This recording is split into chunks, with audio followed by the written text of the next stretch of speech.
بسم الله الرحمن الرحيم. السلام عليكم ورحمة الله وبركاته. اخوانا عاملين ايه؟ يا رب تكونوا بخير. اي نعم الحسبة اتعقدت، لكن ما زال الامل موجود في صعود النادي الاهلي من المجموعة مع صن داونز مع الهلال، مش فارقة. لكن لازم النادي الاهلي يفوز على القطن الكاميروني ويعمل نتيجة طيبة مع صن داونز ويفوز على الهلال. وليه ما نفوزش على القطن والهلال وصن داونز ونصعد وما نستناش اي حد؟ لكن اقل تقدير كده ان احنا نفوز على القطن ونفوز على الهلال ونعمل نتيجه طيبه مع صن داونز ونصعد احنا وصن داونز او احنا والهلال السوداني. الكابتن خالد الغندور الاعلامي بقناه نادي الزمالك، اللي طبعا كلنا عارفين تعليقاته بالنسبه للنادي الاهلي.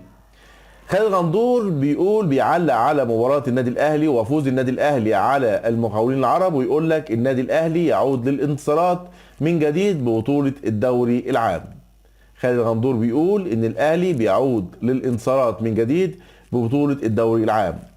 وطبعا أنا حابب أرد على خالد غندور وأقول له يا كابتن خالد ما تقلقش، إن شاء الله الدوري السنة دي أهلاوي أهلاوي، وإن شاء الله نفرح كلنا بتأهل النادي الأهلي من مجموعته وصعوده لنهائي افريقيا ان شاء الله والفوز، ونروح كاس العالم كما تعودنا في السنوات الاخيره مع النادي الاهلي. النهارده طبعا وانا بسجل الفيديو، يعني بعد دقائق او بعد 10 دقائق من تسجيل الفيديو بتاعي دهون، هيكون النادي الاهلي النادي الزمالك مع موعد مع الترجي التونسي. وطبعا مباراة صعبة لنادي الزمالك ومباراة عنق الزجاجة لنادي الزمالك. نادي الزمالك لا بديل امامه غير الفوز النهاردة على الزمالك.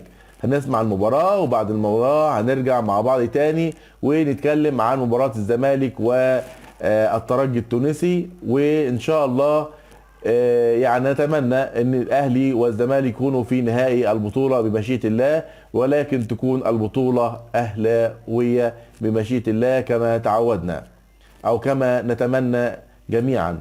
المارد الاحمر في حسبة بيرما، لكن ان شاء الله الامل موجود في ربنا والامل موجود في النادي الاهلي ولاعيبه النادي الاهلي ودفعه كبيره من جمهور النادي الاهلي.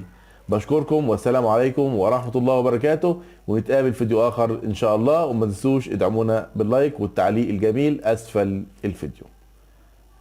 ندوم في أمان الله.